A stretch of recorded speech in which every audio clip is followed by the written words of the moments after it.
aja udah. Oke. Apa tuh? Lucu ini pertanyaannya. Apalagi kalau bukan duit. Pemikiran gue ya, lu punya duit, lu punya kuasa. Dari @RSLMD. Krisis gak punya pasangan, Kak.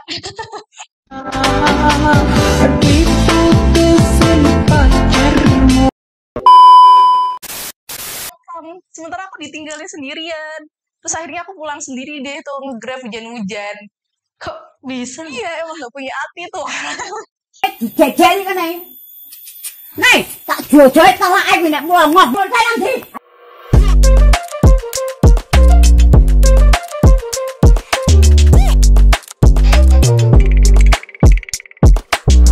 Halo semua, selamat datang di talk show Ruang Suara bersama saya Nabila Isma. Nah, biasanya kan kalian hanya dengar dari suara aja kan ya. Akhirnya, kita bisa menyapa langsung kalian di episode pertama talk show Ruang Suara. Di episode pertama kali ini, kita kedatangan bintang tamu yang sangat spesial, cantik, dan berprestasi. Kita sapa aja langsung ya orangnya. Halo Kak Nova. Halo. Gimana nih? Apa kabarnya Kak Nova? Alhamdulillah baik banget. Oke, kesibukan Kak Nova akhir-akhir ini tuh apa? Kalau akhir-akhir ini sih pastinya lagi sibuk UAS ya. Kayaknya mahasiswa UMK juga pada lagi sibuk UAS nih. Ya, pada pusing-pusingnya ya Kak? Oh, bener. Oke, tahan dulu Kak Nova. Sebelum kita lanjut bahas-bahas sama Kak Nova lagi, aku mau nunjukin profil Kak Nova ke kalian. Ini dia profilnya.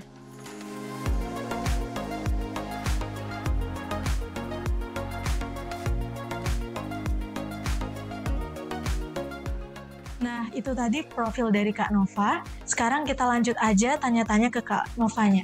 Aku mau tanya nih Kak Nova. Boleh gimana? Singkat perjalanan Kak Nova dari awal sampai di titik ini tuh gimana? Maksudnya prosesnya gitu, boleh diceritain apa enggak? Prosesnya ya, sebenarnya tuh banyak kejadian bermula waktu kuliah, terutama waktu semester 3 ya.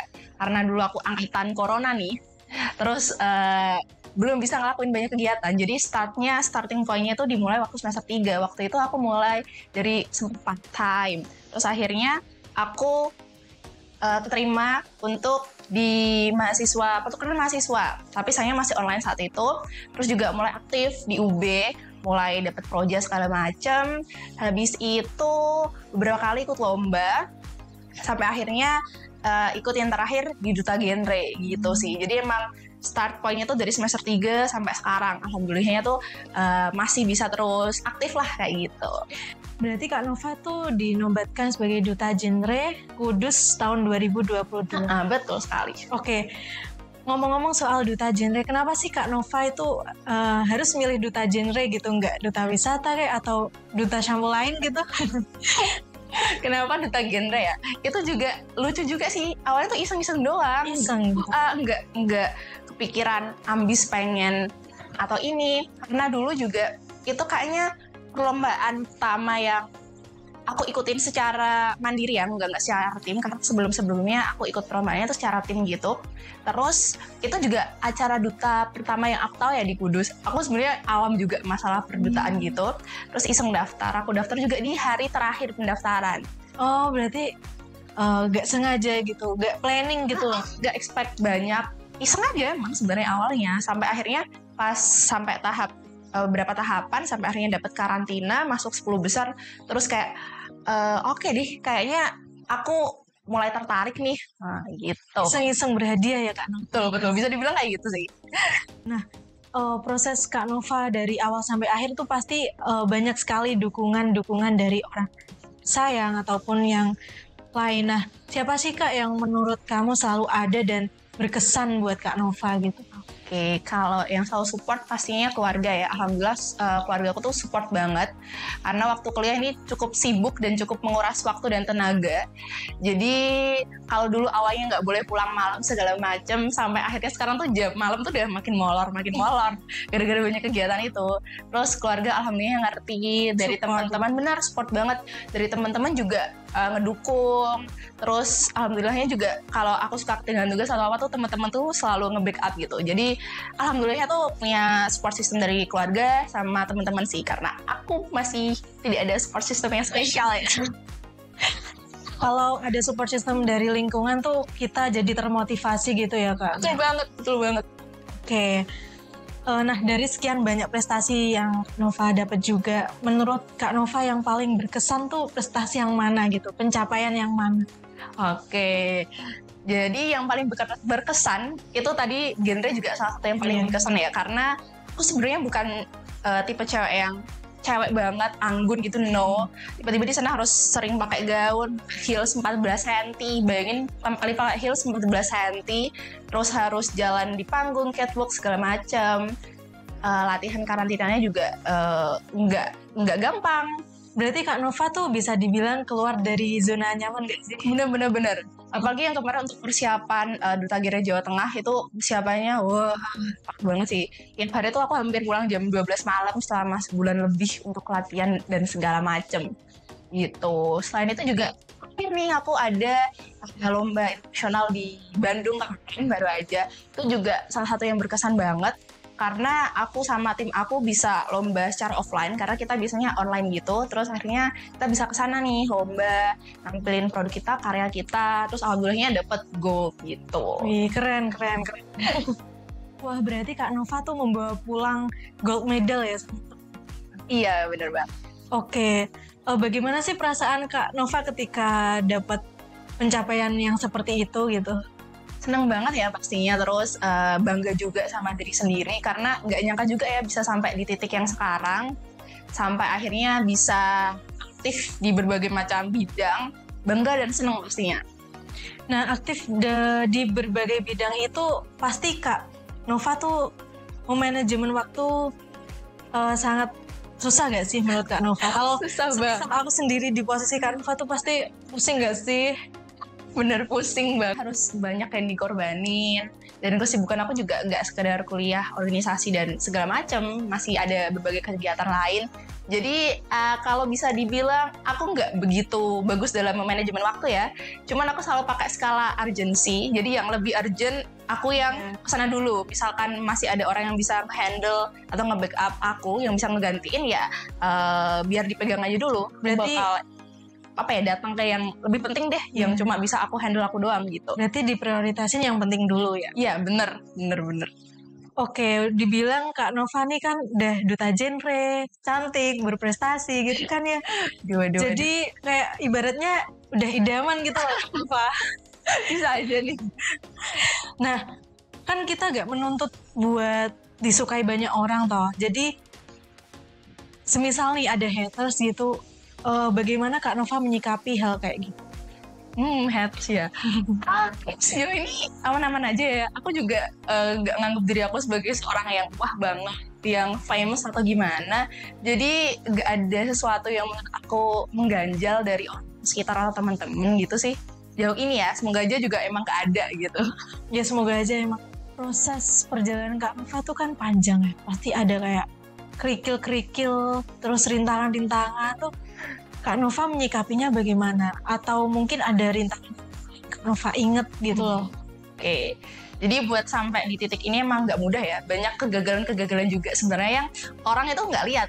Sama ini kan lihatnya cuma hasilnya doang. Nah, dari proses itu juga banyak kegagalan-kegagalan gitu. Dulu tuh aku banyak banget gagal, misalkan ikut lomba, ikut PKM, ikut PPK. Sebelumnya aku ikut seleksi tukaran pemuda juga gagal, ikut seleksi beasiswa juga gagal. Banyak sebenarnya, sampai aku tuh bikin banyak list kegagalan dalam hidupku tuh apa aja. Sampai akhirnya aku juga bisa nyimbangin dengan list pencapaian aku. Jadi ya bukan proses yang mudah emang, tapi juga nggak bisa dibilang sulit ya, karena tiap orang kan punya porsi struggle-nya masing-masing kayak gitu. Berarti intinya mencoba dulu ya. Bener, coba aja semuanya. Oke, mungkin harapan Kak Nova buat Kak Nova kedepannya tuh pengennya seperti apa? Kedepannya sih pastinya pengen jadi lebih baik ya, banyak explore, banyak hal juga. Terus semoga aku bisa nemuin sesuatu hal tuh yang emang aku banget nih. Karena selama ini tuh sebenarnya proses pencapaian untuk mencari jati diri kayak meraba-raba gitu. Terus ini yang paling cocok buat aku yang mana ya? Tuh, jadi ya semoga aku bisa sampai di titik yang oke, udah cukup nih, aku udah puas sama semuanya dan aku bisa stay di sini untuk ngelakuin hal ini terus. Ini sih masih proses untuk mencapai di titik itu. Semoga aja bisa segera tercapai.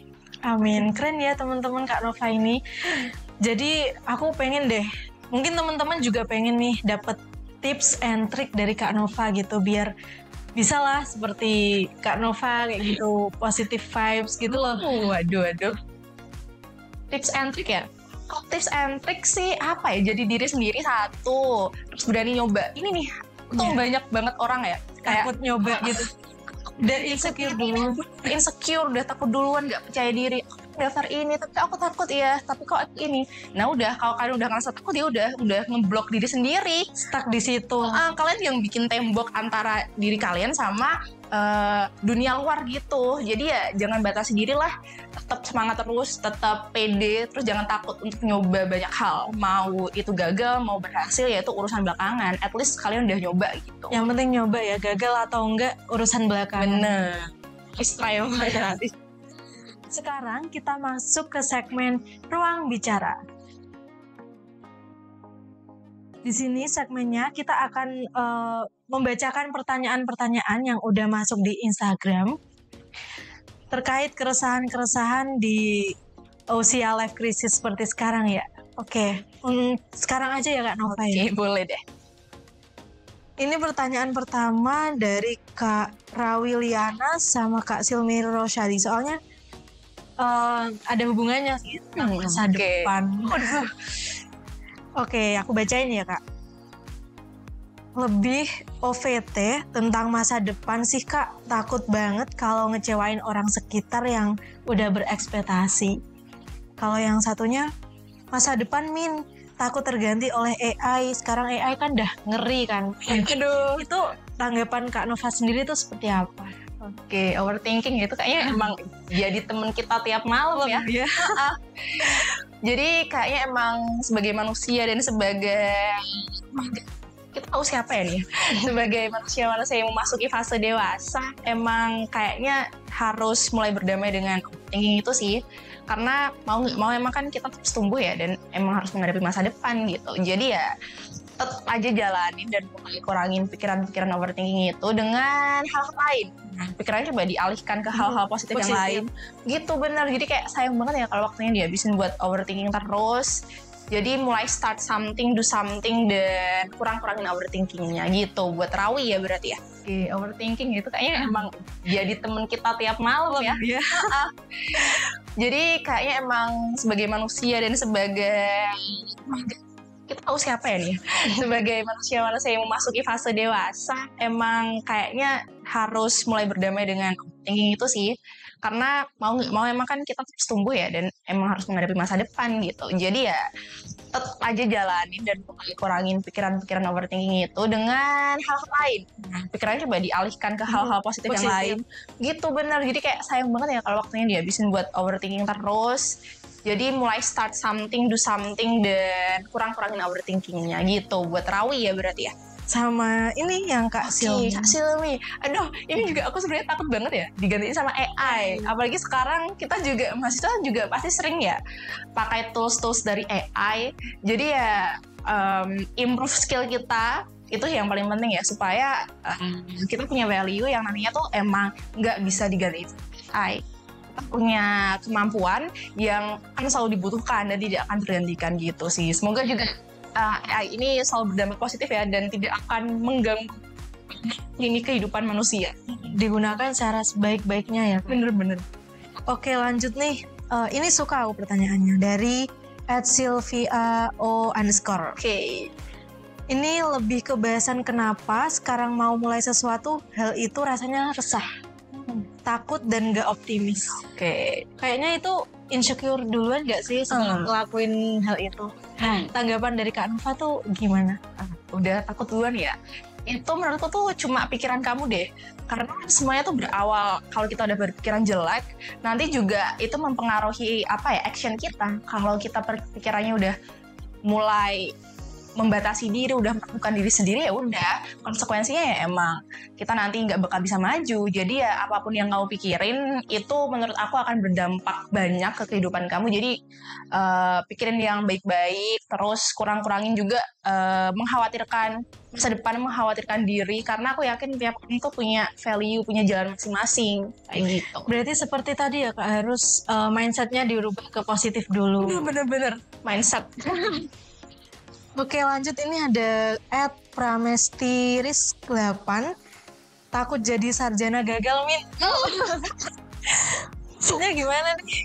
Ini tuh emang sesi overthinkingnya Iya. gitu ya. Gimana Sarjana tanggapannya? gagal. Oke, ini dari siapa tadi ya? @pramestiris. Oke, buat Kak Pramesti, misalkan ini masih menjadi mahasiswa, nah sedikit aku nggak bisa ngasih saran atau apa ya, cuman sharing aja kalau masih ada waktu, semoga bisa memanfaatkan waktunya di perkuliahan ini, semoga semakin baik sehingga nanti kalau lulus juga ilmunya bisa bermanfaat, berguna, dan titelnya itu juga titel yang udah kakak akan bawa itu nantinya juga bisa benar-benar bermanfaat gitu, bisa menunjang atau membantu di proses ke masa depan selanjutnya. Oke, ini juga ada yang menarik lagi nih dari Doni aja udah. Oke. Apa tuh? Lucu ini pertanyaannya. Apalagi kalau bukan duit. Pernah dengar gak sih Kak statement yang gini? Lo punya duit, lo punya kuasa gitu. Pemikiran gue, lu punya duit, lu punya kuasa. Yang lebih viral ya. Oh ya, duit kayaknya kita semua juga butuh duit ya. Boleh deh nih kalau ada yang mau TF cuan gitu. Ini juga ada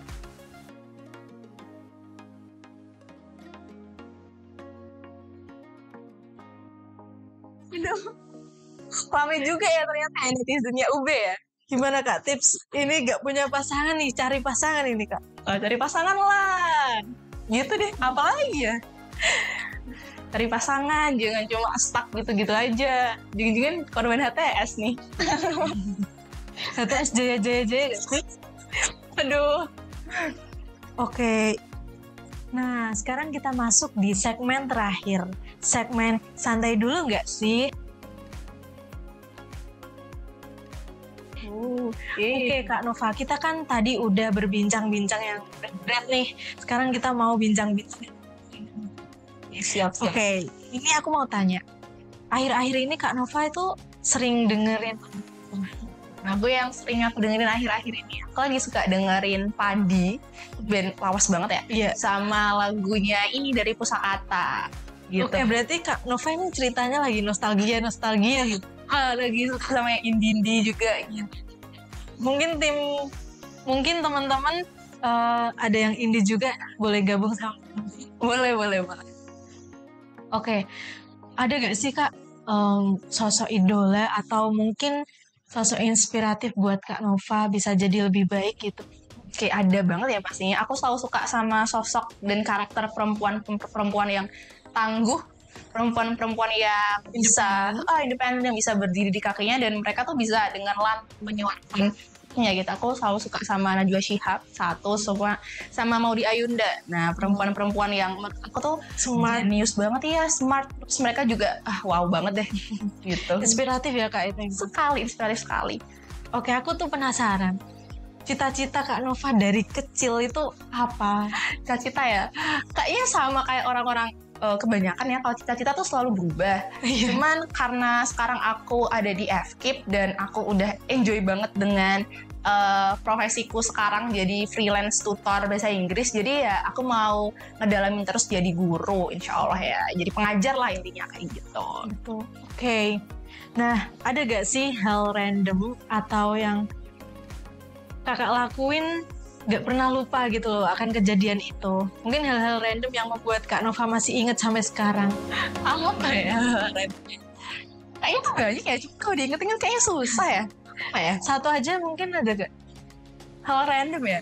Kayaknya ini deh, aku tuh pernah ditinggalin sama orang. Tinggal apa tuh? lagi pergi, terus isi bensin dulu lah gitu. Nah akhirnya dia ketemu sama temennya, nah ditinggalin tuh dia nongkrong, sementara aku ditinggalin sendirian. Terus akhirnya aku pulang sendiri deh tuh, nge-grab hujan-hujan. Kok bisa? Iya emang gak punya hati tuh. Dijajali kan nih. Nih, tak jodoh tawa ae nek ngobrol saya nanti.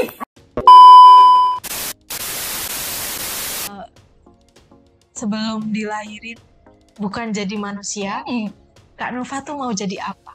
Mungkin ada alasan khusus gitu Kak? Oke, aku juga pernah kepikiran ini sih. Aku pengen jadi tumbuhan. Karena aku takut kalau jadi hewan tuh disembelih. Lah, tumbuhan gak dimakan? Bisa, tapi kayak aku tuh selalu takut ya kalau apalagi kalau Idul Adha kemarin ya lihat hewan-hewan dipotong disembelih tuh kayak gak tega, kayak takut gitu. Terus aku ngebayangin aku jadi kebo sapi lu kambing juga, apakah aku akan berakhir dengan nasib yang sama disembelih gitu. Jadi kayaknya aku akan memilih menjadi tumbuhan atau bunga yang cantik gitu. Nah, gitu ya. Berarti Kak Nova ini mau jadi tumbuhan yang selalu cantik gitu. Tuh. Nah, sebelum kita tutup episode kali ini, mungkin Kak Nova mau ngasih deh kesan atau pesan buat teman-teman semua, bisa jadi teman-teman semua tuh termotivasi atau bisa terinspirasi dari Kak Nova gitu. Mungkin adalah kesan atau pesan buat teman-teman di rumah. Apa ya, kalau buat teman-teman sih, karena banyak banget ya aku dengar keresahan-keresahan dari teman-teman ya. Semoga teman-teman tuh bisa keluar dari pikiran-pikiran jeleknya itu, Netting ya. bisa keluar dari pikiran-pikiran yang sebenarnya tuh menjebak kalian sendiri gitu. Jadi bisa mulai berpikiran positif, nyoba banyak hal, jangan takut. Terus juga mulai memanfaatkan waktunya, karena semakin kesini juga waktu juga semakin berputar, usia juga kita semakin nambah, jadi sayang banget kalau nggak dimanfaatkan dengan baik. Jadi keep going on aja deh. Keep going on. Oke teman-teman, itu tadi obrolan-obrolan seru dengan Kak Nova. Aku mau ngucapin terima kasih banyak buat Kak Nova. Terima kasih juga. Oke teman-teman, ditunggu di next episode ya. Dan aku mau ngingetin ke kalian, jika kalian butuh motivasi-motivasi, bisa langsung aja kunjungi Spotify-nya Podcast Ruang Suara. Nah, buat teman-teman juga yang ingin sekali ngeluarin unek-unek atau pesan yang mau disampaikan, bisa aja langsung letter di Gmail-nya yang ada di bawah ini. See you guys! See you.